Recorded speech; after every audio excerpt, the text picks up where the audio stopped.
Sorry sir. क्या sorry? ये dance करने की जगह है क्या? इमरजेंसी है। इमरजेंसी तो अपने ब्यूरो में क्यों नहीं किया यार? वहाँ पे इंट्रोगेशन चल रहा है, इनसे कुछ पूछताछ करानी है। कौन है? कौन है ये वो नमस्ते, जय जिनेंद्र। मैं हूँ दया टप्पू के पापा गड़ा। अरे फ्रेंडी भाई, ये आप लोगों का किचन है? मुझे तो अभी पता चला। और ये जामुनी रंग है, मतलब ये दराक, हाँ ये अनार का जूस है। और ये पीला मतलब ये मौसमी का जूस है। पर आप जूस को गर्म क्यों कर रहे हैं? सूप बना रहे हैं? और आप शेफ हैं? अरे वो खाना बनाता है ना, उनको इंग्लिश में बोलते हैं ना शेफ। शेफ? बावर्ची भाई। बावर्ची हो? अरे मैडम, ना ये किचन है ना मैं बावर्ची हूँ, समझी? देखो फ्रेडी, अगर 2 मिनट में तू इनको यहाँ से नहीं ले गया ना, मैं यहाँ से चला जाऊंगा। ओ भाई, जूस वाले भाई देखिए, मैं यहाँ अपने आप नहीं आई हूँ। मुझे यहाँ फ्रेंडी भाई और पंकज भाई लेके आए हैं। मुझे भी बहुत काम है। बापूजी के लिए थेपला बनाना है, टप्पू के लिए नाश्ता बनाना है, ढगलो काम पड़े हैं। वैसे आपका नाम? देवन, ये डॉक्टर है, डॉक्टर सालूम के। ओह डॉक्टर साहब, नमस्ते डॉक्टर साहब। आप किसके डॉक्टर हैं? पशु पक्षी की मनुष्य के? अगर आप मनुष्य के डॉक्टर होंगे ना, तो आप हमारे गोकुलधाम सोसाइटी के डॉक्टर हादी भाई को तो जानते ही होंगे।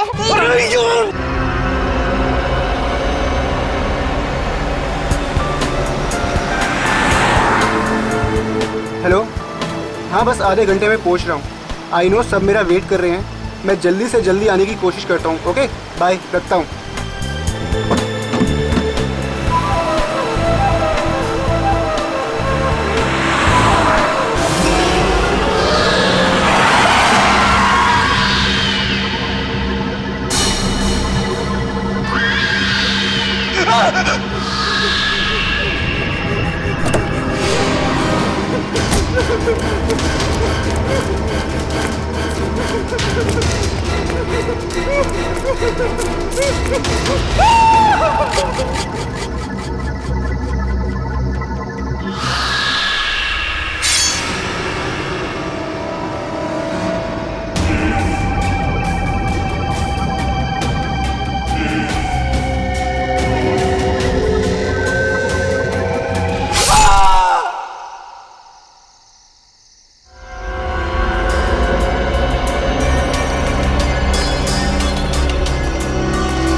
खूनी बहुत ही निर्दयी रहा होगा। कोई खूनी कभी रहमदिल हो ही नहीं सकता पूर्वी, मगर एक खूनी दिमागी तौर पर बीमार लगता है। जान से मार दिया और इसका हाथ भी काट दिया।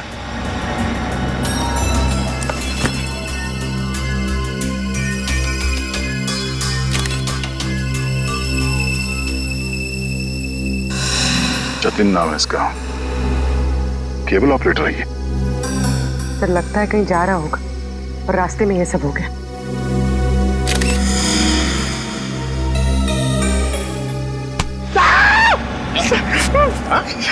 सर, अंधेरी रात में आपने मेरे कंधे पे हाथ रख दिया सर, मेरे को डर लग गया। क्या मिला निखिल? सर यहाँ पे इस गाड़ी के टायर का निशान है। लगता है इसे अचानक यहाँ पे ब्रेक मारना पड़ा और कोई निशान यहाँ पे दिखाई दे नहीं रहा है। सर, ये किसी इंसान का काम नहीं है सर, ये वही जुलाई वाली आत्मा का काम है सर। सर, उसने इससे पहले इसी महीने इसी तरह 2 लोगों के खून किए थे सर। आज 13 जुलाई है और उस दिन 4 जुलाई की अंधेरी रात थी। इसी आत्मा ने जीवन का एक पैर काट डाला और जीवन मर गया। किसी ने खूनी को नहीं देखा।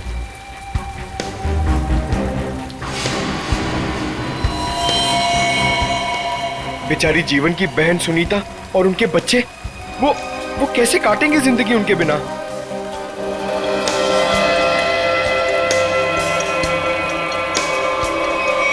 और वो पार्लर वाली औरत, उसकी नाक और उंगली काट ली और किसी ने नहीं देखा उस आत्मा को। वो भी इसी खूनी आत्मा के हाथों मारी गई 5 जुलाई की रात को, इसी तरह। लेकिन किसी ने तो देखा होगा खूनी को। नहीं सर, हमने कुछ नहीं देखा। जब तक हम अंदर आए रीना मर चुकी थी। ये कोई आत्मा का खेल नहीं है, ये किसी खूनी इंसान के बिगड़े हुए दिमाग का खेल है, जो इसे आत्मा का किया साबित करना चाहता है। पूर्वी, इस कार को अच्छी तरह से चेक करो, जितने भी उंगलियों के निशान है सब उठा लो। और तुम सब आसपास देखो, देखो कुछ मिलता है क्या।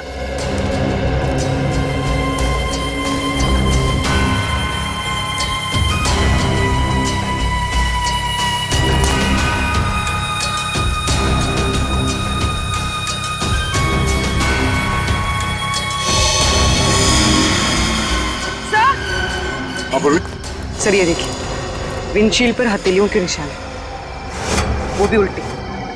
सर लगता है कोई उल्टा लटक के इस पे अटैक करने की कोशिश कर रहा था, तभी ये घबरा गया होगा और इसने अचानक ब्रेक मार दिया।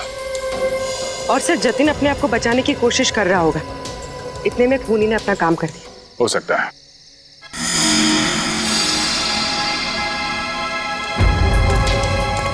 कुछ और भी हो सकता है।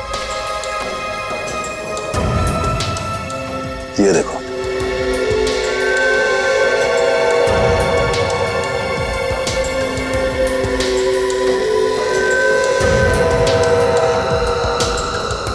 नंगे पांव के निशान जंगल की तरफ जा रहे हैं। विक्रम, लाश को फॉरेंसिक लैब भेजने का इंतजाम करो।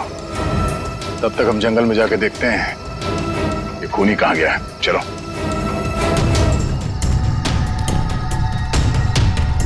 सर, हम लोग और कितना आगे जाएंगे सर? जहां तक सुराग नहीं मिल जाते वहां तक। सर, अगर यहाँ सुराग हो ही नहीं तो? और अगर सुराग यहीं पे हो तो? हाँ? पूर्वी, तुम इस तरफ देखना।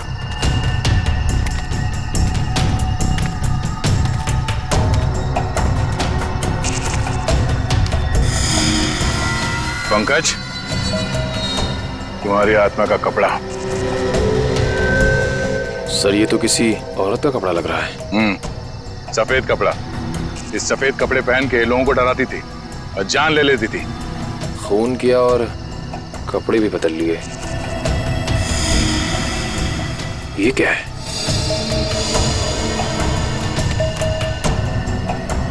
अरे ये क्या, मरा हुआ चूहा? अरे चूहा नहीं है पंकज, विग है।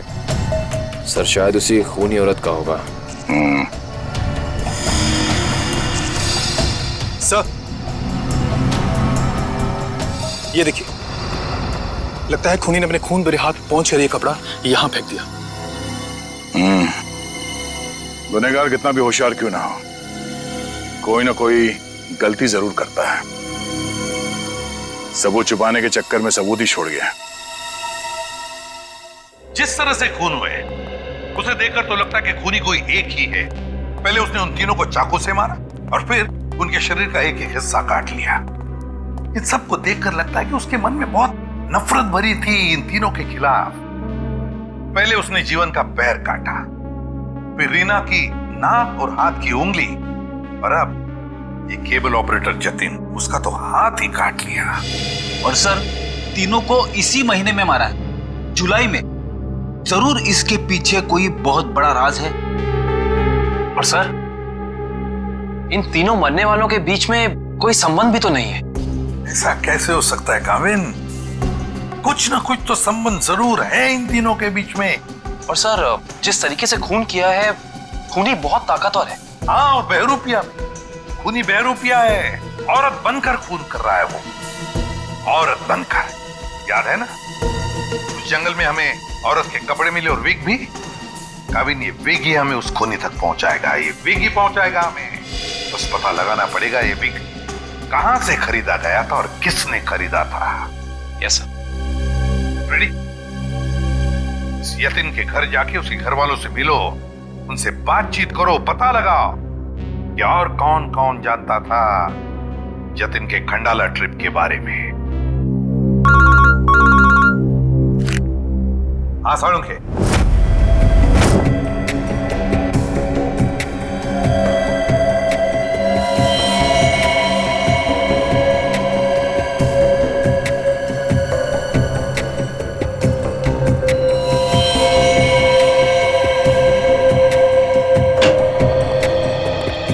Good morning. Good morning. आपको भी good morning sir. Good morning. तो ये जतिन की लाश देख के कुछ पता चला घाव के बारे में? हाँ, जतिन का हाथ काटने के लिए जिस तरह का हथियार इस्तेमाल किया गया था, ठीक उसी तरह का हथियार जीवन और रीना के लिए किया गया था। इसका मतलब सर कम से कम ये तो पता चला कौन से हथियार से इन सबका खून किया गया, जो इन सारे केसेस को जोड़ता है। कौन सा हथियार नहीं यार, किस तरीके का हथियार है ये पता चला। सालुंके साहब, किस तरीके का हथियार है? देखो, इन तीनों को चाकू के वार से मारा गया है। घाव काफी गहरे हैं, इससे पता चलता है कि खूनी बहुत ताकतवर है, उसने बहुत ताकत के साथ वार किया है। खूनी का काम करने का तरीका कुछ ऐसा है कि पहले तो वो चाकू से लोगों की जान लेता है और फिर उसके बाद बड़े इत्मीनान से बैठकर आरी से मरने वाले के अंगों को काट करके अलग करता है। कोई दिमागी रूप से बीमार आदमी लगता है, साइकोपैथ। और हाँ, ये देखो, जानते हो क्या है भाई साहब? ये कुत्ते का बाल है। जो कपड़े मिले थे ना आपको जंगल में से, उन कपड़ों पर से मुझे कई अलग अलग किस्म के कुत्तों के बाल मिले हैं। ये देखो, क्रॉस ब्रीड कुत्ते, लैब्राडोर, हाउंड, डाल्मेशियंस, ये सब। सर, लगता है ये खूनी कुत्तों का प्रेमी है। हाँ, लेकिन है कौन ये? कुत्ता पालने वाला, कुत्ते के बारे में जानकारी रखने वाला, या फिर कुत्ते के सलून वाला?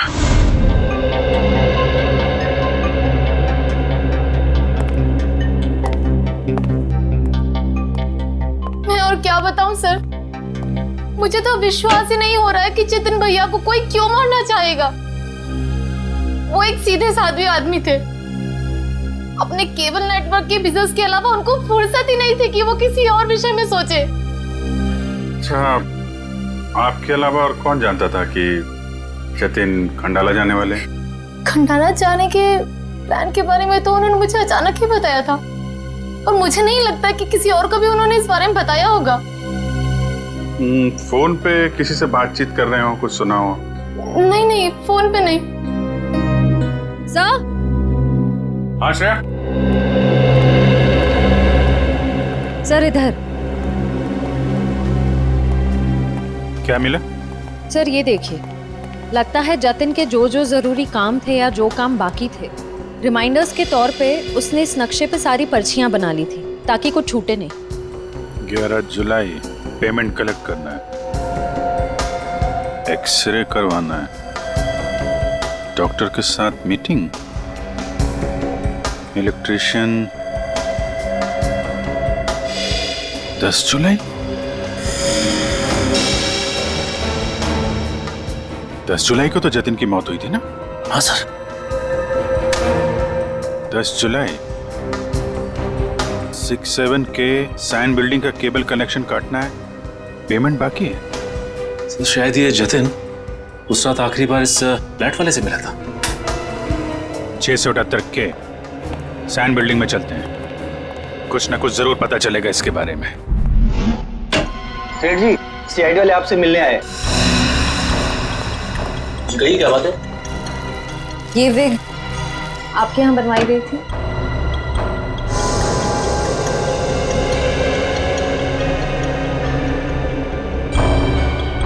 जी हाँ, ये हमारे यहाँ था। किसने बनवाई थी? क्या बात है, कुछ गंभीर मामला लग रहा है। मामला वाकई गंभीर है। हमें शक है जिसने ये विग बनवाई थी वो खून भी करता है। सर ये तो औरत की विग है। औरत और खून? हाँ, क्या आप प्लीज बता सकते हैं कि ये विग किसने खरीदी थी?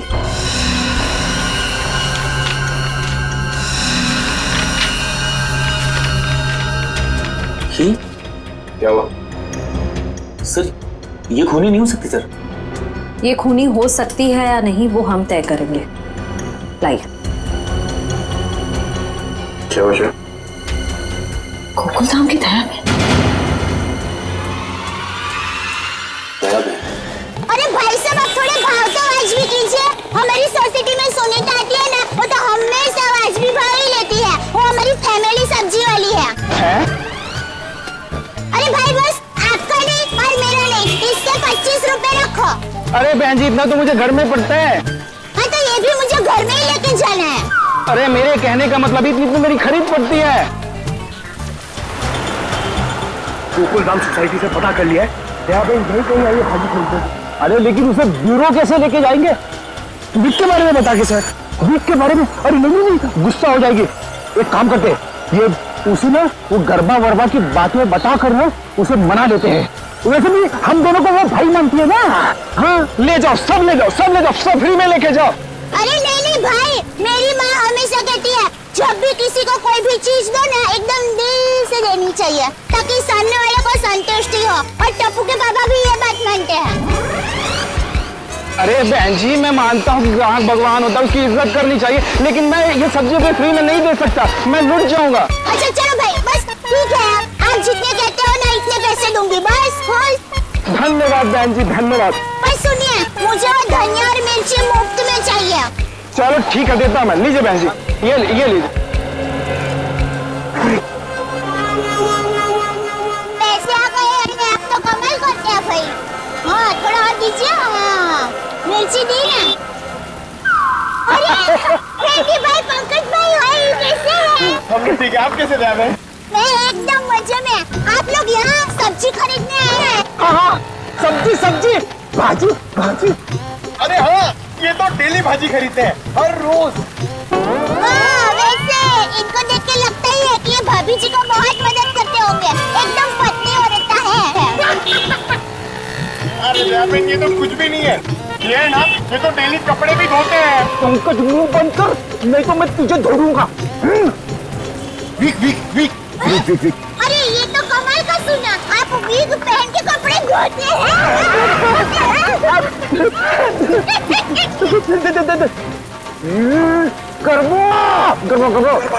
अरे ये तो और भी नया सुना, आप वीक पहन के गरबा करते करते कपड़े धोते हैं। मैं हर काम ना गरबा खेलते खेलते करता हूँ, ये देखो। अरे फ्रेंडी भाई, अभी थोड़े दिन पहले तो आपको सिखाया था, आपको जरा ठीक तरह से नहीं आ रहा है। अरे दया बहन लगता है ये भूल गए, इन्हें जरा गरबा करना सिखाओ ना। अभी यहाँ अर्जेंट है। अर्जेंट है? हाँ ठीक है, सीरी भाइयों का काम नहीं रुकना चाहिए। देखिए हम लोग यहाँ रास्ते में गरबा करेंगे ना तो एक्सीडेंट हो जाएगा। गरबा करने के लिए थोड़ी जगह होनी बहुत जरूरी है। दया बहन टेंशन लेने की जरूरत नहीं है, फ्रेडी के पास है कैसी जगह।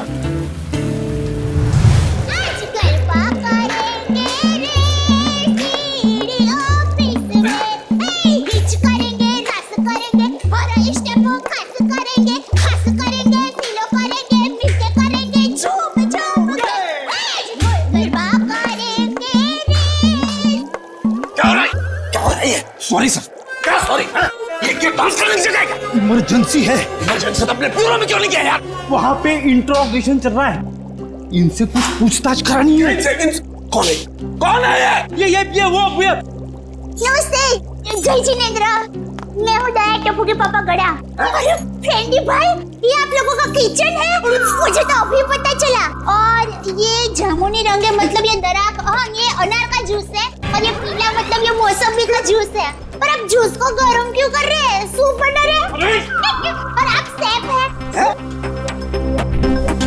अरे वो खाना बनाता है ना, उनको इंग्लिश में बोलते हैं ना शेफ। शेफ? बावर्ची भाई। बावर्ची हो? अरे मैडम, ना ये किचन है ना मैं बावर्ची हूँ, समझी? दो फ्रेडी, अगर 2 मिनट में तू इनको यहाँ से नहीं ले गया ना, मैं यहाँ से चला जाऊंगा। ओ भाई, जूस वाले भाई, देखिए मैं यहाँ अपने आप नहीं आई हूँ, मुझे यहाँ फ्रेंडी भाई और पंकज भाई लेके आए हैं। मुझे भी बहुत काम है, बापूजी के लिए थेपला बनाना है, टप्पू के लिए नाश्ता बनाना है, ढोकला काम पड़े हैं। वैसे आपका नाम? देवन, ये डॉक्टर है, डॉक्टर सालूम के। ओह डॉक्टर साहब, नमस्ते डॉक्टर साहब। आप किसके डॉक्टर हैं? पशु पक्षी की मनुष्य के? अगर आप मनुष्य के डॉक्टर होंगे ना तो आप हमारे गोकुलधाम सोसाइटी के डॉक्टर हादी भाई को तो जानते ही होंगे।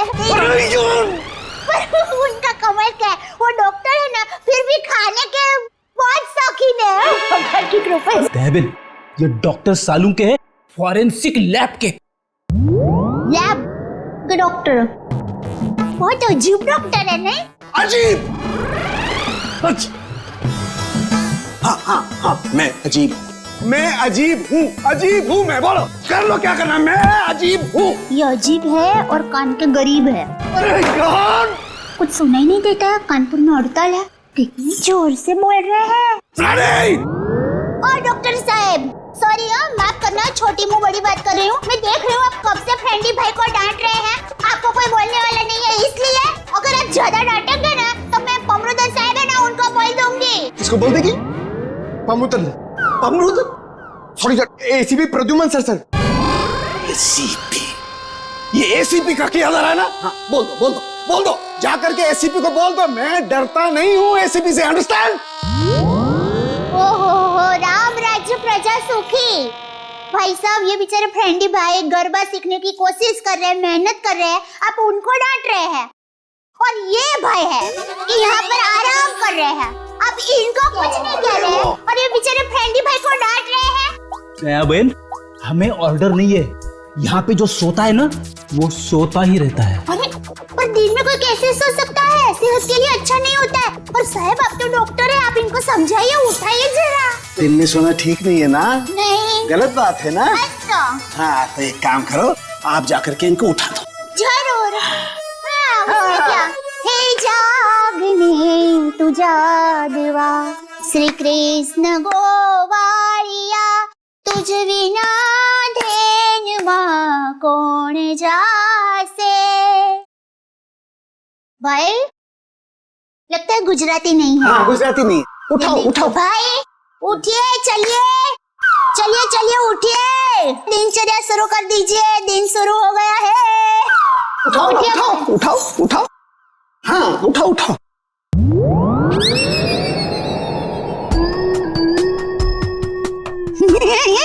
अरे ये भाई आंखें खुली रख के सो गए हैं। अरे ये उठेगा नहीं, क्योंकि ये उठ गया है। हाँ, मर गया, ये लाश है, ये लाश। बाबा जी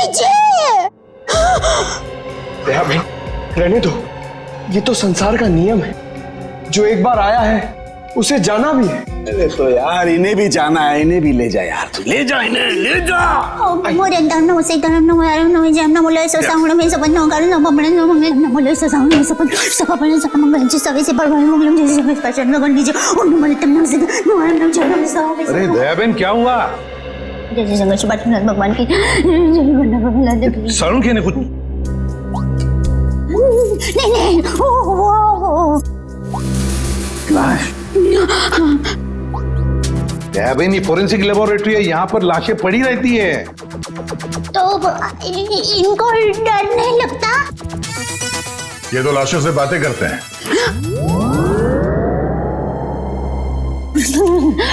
दरअसल हमने आपको यहाँ ये विग दिखाने के लिए बुलाया।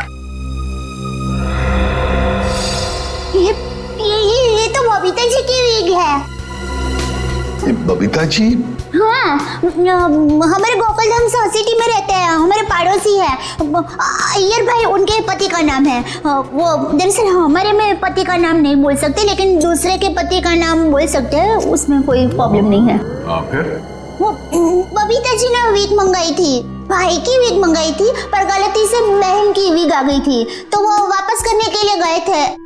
लेकिन आपके पास ये विग कैसे आई? हम बबीता जी से पूछ लेंगे। हाँ, आइए, घबराइए मत, आइए। पर मुझे यहाँ पे क्यों बुलाया गया है? आप आइए तो सही।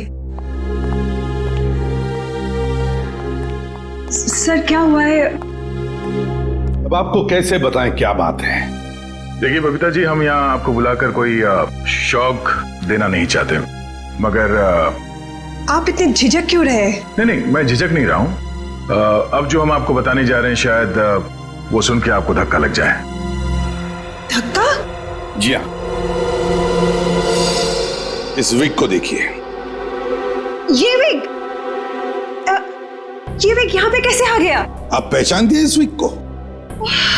इस विग ने तो मुसीबत कर रखी है। कैसी मुसीबत? बनवाया था आदमी के लिए, बन गया औरत का। किसके लिए बनवाया था ये विग? वो एक्चुअली मेरी एक फ्रेंड है, उनके हस्बैंड को बाल कम है और उन्हें काफी शर्म आ रही थी एक विग वाले के पास जाने को, तो उन्होंने आपसे कहा? जी हाँ, और फिर मेरी दया भाभी को कहा। अब ये दया बहन कहाँ आ गई इस विग की स्टोरी में? नहीं, वो एक्चुअली दया भाभी को काफी कुछ मालूम होता है ना, इसके लिए। अच्छा, फिर क्या हुआ? और फिर दया भाभी ने जेठा जी को कहा, और फिर जेठा जी ने पिताजी को कहा, पिताजी ने नेताजी को कहा, नेताजी ने बेटे जी को कहा। अरे बबीता जी प्लीज, कहीं तो ये खत्म होगा क्या नहीं, बताइए ना आगे क्या हुआ? नहीं सर, ऐसी कोई बात नहीं है। जेठा जी ने सिर्फ कहा कि वो मेरी मदद करेंगे, क्योंकि उन्हें पता था ना कि विग कहाँ से बनाया गया है, इसलिए। आगे क्या हुआ? फिर ये विग बदलना था और असली विग लेना था, तो जेठा जी ने कहा कि मैं भी आपके साथ आता हूँ। उन्होंने आपकी मदद की? हाँ? और उस दुकान वाले की गलती की वजह से जेठा जी ने जो हंगामा किया, पूरी दुकान सर पे उठा लिया उन्होंने। आइए बबीता जी, आइए आइए, कहिए क्या सेवा कर सकता हूँ आपकी? अरे एक बार सेवा करने का आपको मौका दिया, वो तो आपने ठीक से की नहीं। जी मैं कुछ समझा नहीं। अभी समझाते हैं, लाइए बबीता जी, दीजिए जरा। एक सेकंड, किधर से खुलता है ये? मिल्क थैंक यू, ये लीजिए। ये किधर क्या है? ये क्या है? ये विग है सर। अरे विग है वो तो बराबर है, लेकिन लेडीज विग है, देखो जरा ध्यान से। हाँ सर, ये लेडीज विग है। तो ये लेडीज विग क्यों है? क्योंकि सर ये लेडीज विग है। एक मिनट जेठा जी, एक मिनट। देखिए भाई साहब, हमने एक जेंट्स विग का ऑर्डर दिया था और ये गलती से लेडीज विग आ गया है, सो आप कुछ इसका। वाह वाह बबीता जी, अब कितनी अच्छी हैं आप, इतनी अच्छी क्यों हैं? इनकी वजह से आपको इतनी तकलीफ हुई, फिर भी आप इनके साथ कितनी नम्रता से बात कर रहे हैं।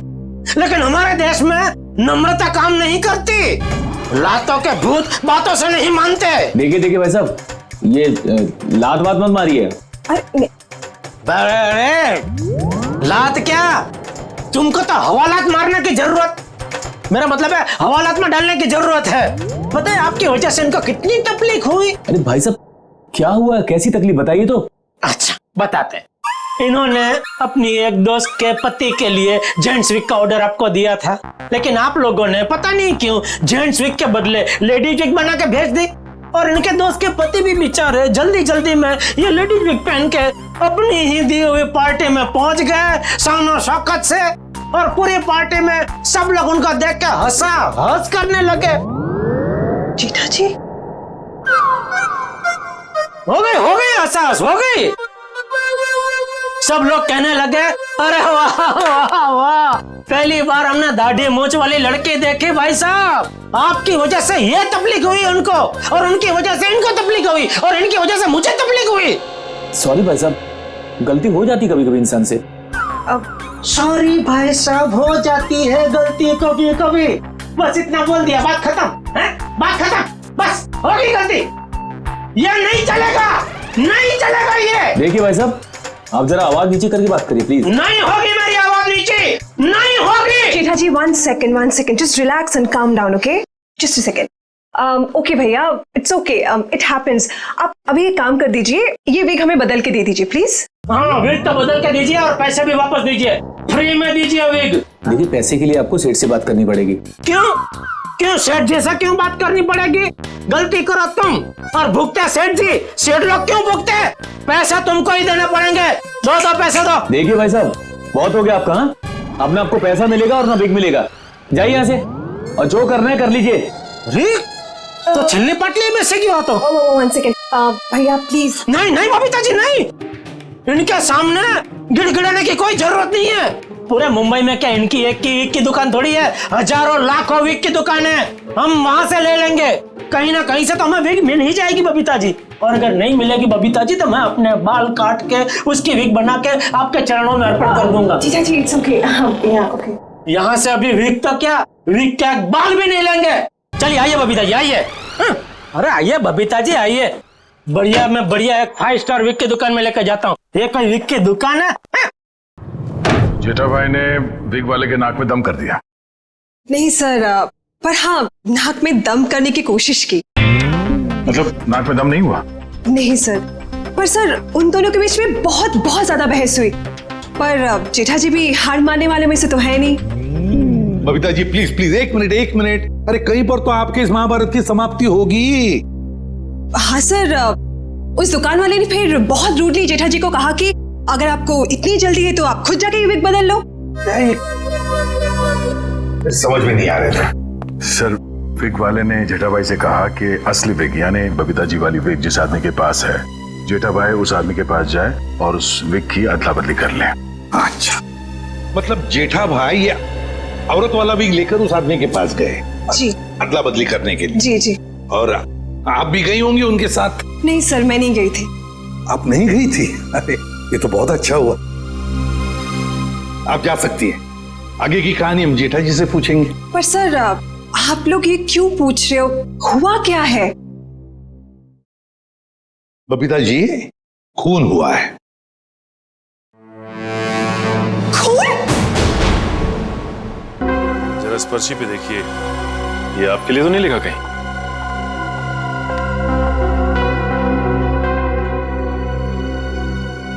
ये तो जतिन का लिखा हुआ लगता है। बिल्कुल सही पहचाना आपने। मगर ये आपके पास क्यों है? एक्चुअली जतिन का खून हो गया है। खून? खून? ये आप क्या बात कर रहे हैं सर? वो भी कल ही तो हमारे घर पे आए थे। और कल ही खंडाला रोड पर उनका खून हो गया, आपके घर से निकलने के बाद। कहीं आप लोग हम पर तो शक नहीं कर रहे?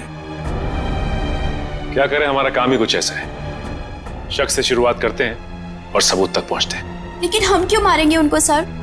हाँ, केबल की पेमेंट को लेके थोड़ा झगड़ा हुआ था हमारा, लेकिन क्या हम आपको खूनी दिखाई देते हैं? वो सब छोड़िए, आप ये बताइए कि जतिन यहाँ अकेला आया था या फिर उसके साथ में कोई और भी था? जी नहीं, वो अकेले थे। खंडाला जाने के बारे में कुछ बात कर रहा था वो? हाँ, वो कह रहे थे कि यहाँ से वो खंडाला जा रहा है। ये बात आप दोनों के अलावा और किसी ने सुनी थी? दरवाजे पे खड़े होकर जोर जोर से चिल्ला रहे थे वो। आते जाते ना जाने कितने लोगों ने सुना होगा, हम कैसे बता सकते हैं?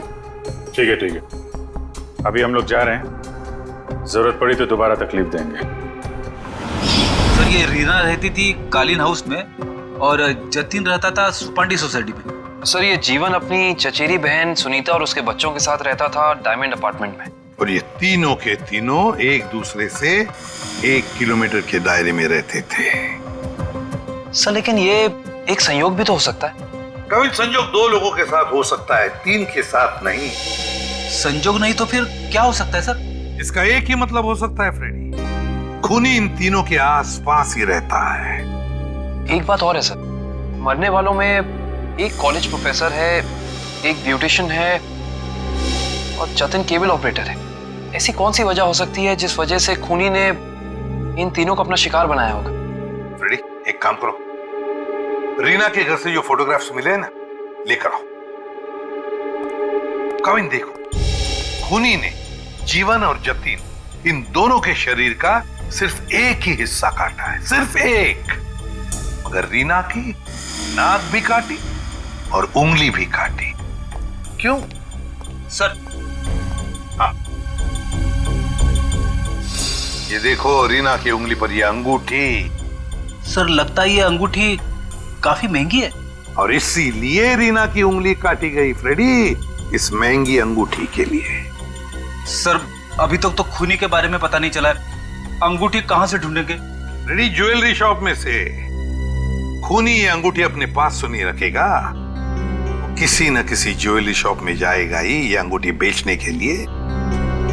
बस पता लगा शहर में ऐसा कौन सा ज्वेलरी शॉप है जहां पर ये अंगूठी बेची गई है और कौन बेचने आया था। हाँ सर, क्या पता चला कुत्तों के बालों के बारे में? अच्छा, animal lovers clinic, Goregaon. Sir Supriya market में तनीषा नाम की एक लड़की का बुटीक है, वहां पे जेठालाल ने वो विग दी थी। ओके लेडीज, अभी तुम लोग जाओ, हाँ, बट कल टाइम पे आ जाना। कल हम अपने फैशन शो की प्रैक्टिस करेंगे।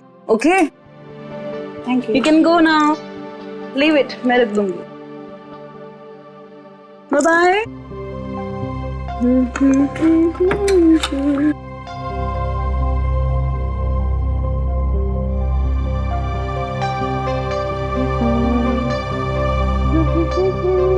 Hello lady.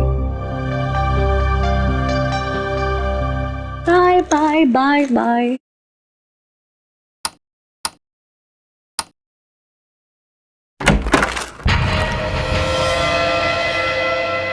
कौन है? कौन है?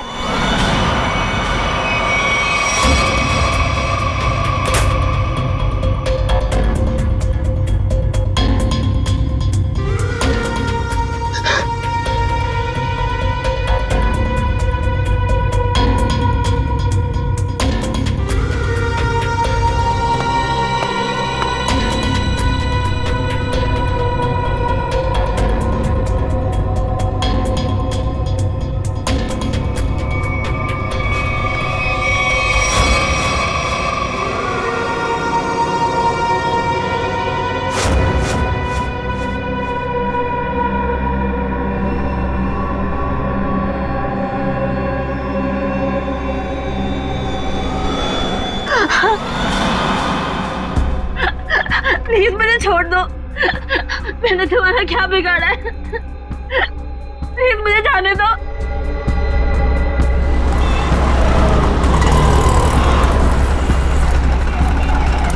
सर, वो रहा तनीषा का बुटीक। प्लीज छोड़ दो।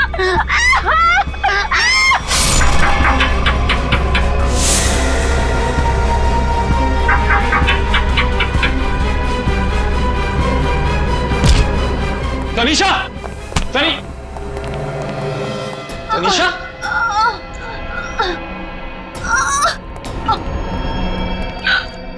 एम्बुलेंस बुलाइए जल्दी। संभाल के।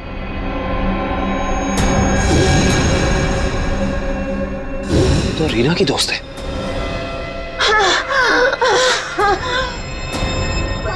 आखिर इस सबके पीछे है कौन?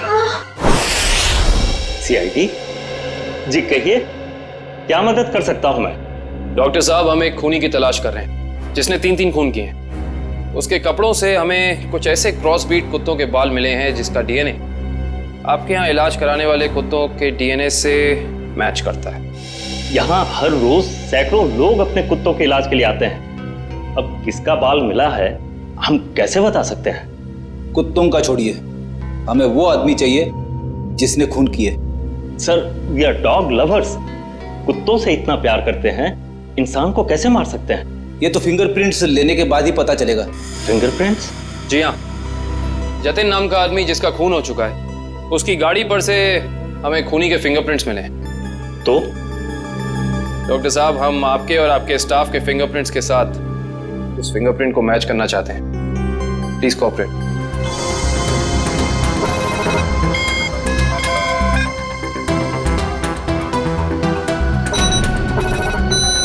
हाँ भाई,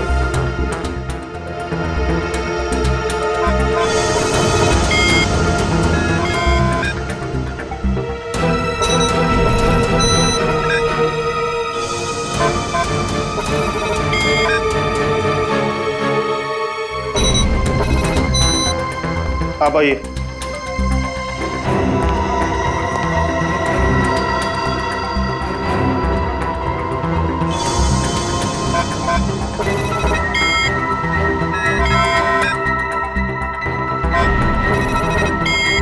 सर, इनका भी फिंगरप्रिंट मैच नहीं हुआ। थैंक गॉड, मैं तो डरा हुआ था कि अरे कुछ किया ही नहीं तो डर किस बात का? डॉक्टर साहब, हमें आपकी एक और मदद चाहिए। जी। हमें आपके उन सारे क्लाइंट्स के नाम और पते चाहिए जो अपने क्रॉस ब्रीड कुत्तों को यहाँ आपकी क्लिनिक में इलाज कराने के लिए लाते हैं। श्योर। सर, रीना की अंगूठी की डिजाइन हमने सारे जूलर्स को भेजी थी, सिर्फ इस सलोरा जूलर्स ने पहचान की है। और श्रेया, ताज्जुब की बात तो यह है कि एक साधारण सी अंगूठी के लिए खूनी ने रीना की उंगली काट दी। आइए सर, क्या देखना चाहेंगे आप लोग? हम सीआईडी से, हमने ही आपको कॉल किया था। ओह हाँ, आप लोग किसी लड़की की अंगूठी के बारे में जानना चाहते हैं? जी हाँ, इसी डिजाइन की कॉपी हमने आपको भेजी थी और इसी लड़की की वो अंगूठी है, रीना नाम है उसका। अंगूठी तो यही है, मगर ये अंगूठी मैंने किसी और के ऑर्डर पे बनाई थी। तो फिर किसके ऑर्डर से बनाई थी? देखिए किसी का खून हुआ है, प्लीज। हाँ बताता हूँ।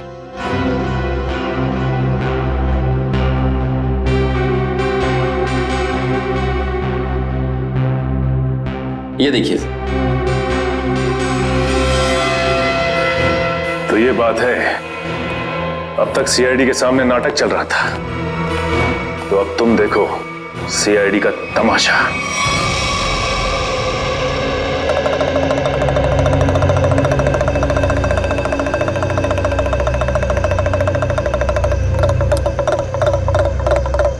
मेहरबान साहिबान कदरदान लाले दी जान, जल्दी आइए जल्दी। आपके सामने एक तमाशा पेश करने वाले हैं हम लोग। एक ऐसा तमाशा जो सच्ची घटना पे आधारित है, एक ऐसा तमाशा जिसे देख के आपके होश उड़ जाएंगे। जल्दी आइए मेहरबान साहिबान। अरे बहनों, भाइयों, दोस्तों, जल्दी आओ। छछूंदर के सिर पे चमेली का तेल, देखो रिश्तों का बनता बिगड़ता खेल। ये क्या है सर? ये आप लोग क्या कर रहे हैं? तमाशा, तमाशा। हम यहाँ आपके सामने एक तमाशा लेकर आए। अच्छा लगे तो ताली बजाना और पसंद ना आए तो जोरदार ताली बजाना, लेकिन ताली जरूर बजाना। तालियां।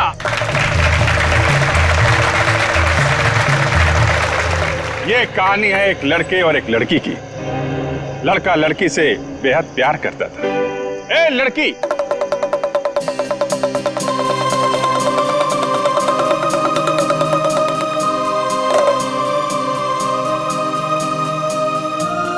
रीमा,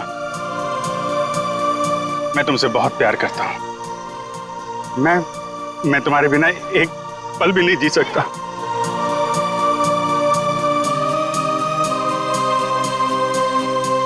सच्ची? मुझे कसम से मेरा प्यार सच्चा है, जैसे चकोर चांद से करता है, झरना नदी से करता है और खुशबू फूल से करती है। और ये फूल तुम्हारे लिए, इसमें मेरा दिल है। क्या तुम मुझसे शादी करोगी?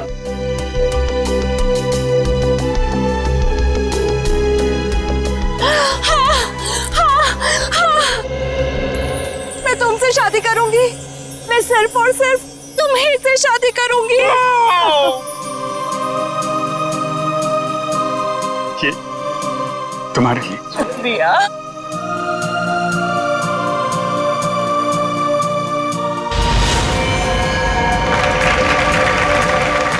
लेकिन मेहरबान कदरदान साहिबान लाले दी जान, जिस लड़के की शादी होने वाली थी उसकी एक बहन भी थी। बहन, शुरू हो जाओ।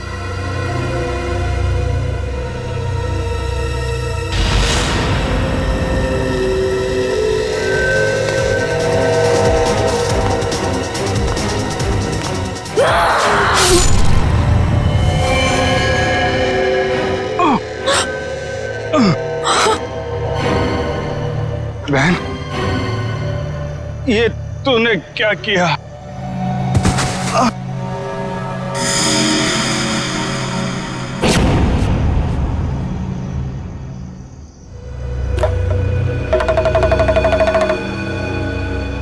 मेहरबान साहिबान कदरदान, भाई को मारने के बाद भी बहन रुकी नहीं, उसने उसकी मंगेतर का भी खून कर दिया।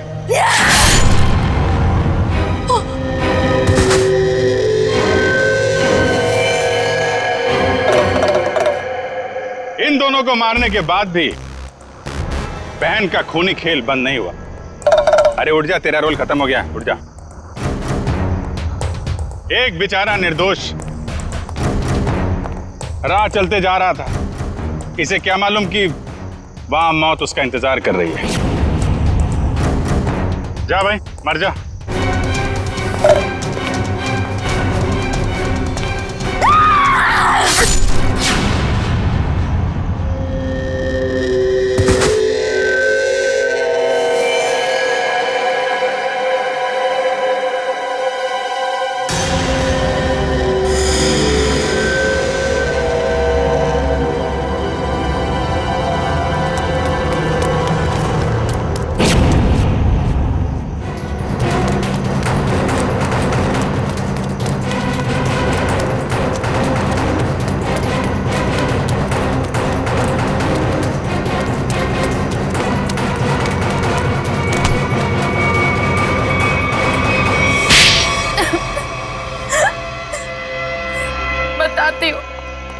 सच बताती हूँ, मैंने ही अपने चचेरे भाई और उसकी मंगेतर रीना का खून कर दिया, क्योंकि वो दोनों मुझे अपने घर से निकाल देना चाहते थे। मैंने जो कुछ भी किया अपने बच्चों के लिए किया। रीना मुझसे कई बार कह चुकी थी कि जब उसकी शादी जीवन से हो जाएगी तो मुझे जीवन का घर छोड़ना पड़ेगा। अपने बच्चों को लेकर कहाँ जाती?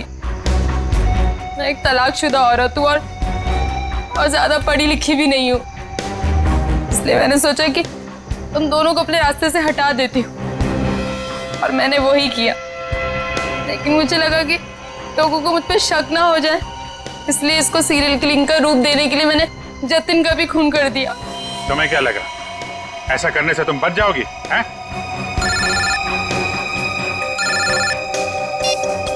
Hello, yes sir. हाँ सर। एएलसी क्लिनिक में तनीषा के साथ तुम ही जाती थी ना?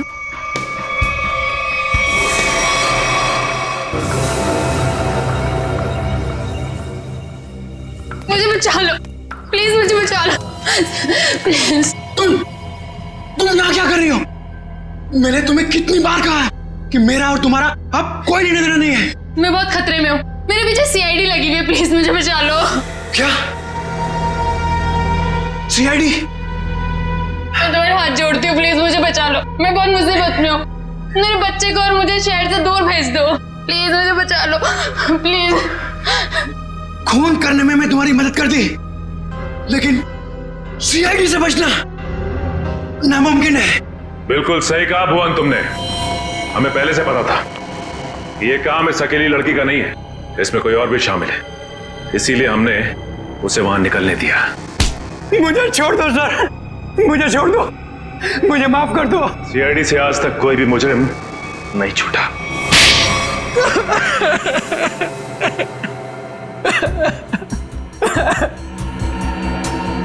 सर, मैं मजबूरी में कर रहा था, मेरे पास और कोई चारा नहीं था।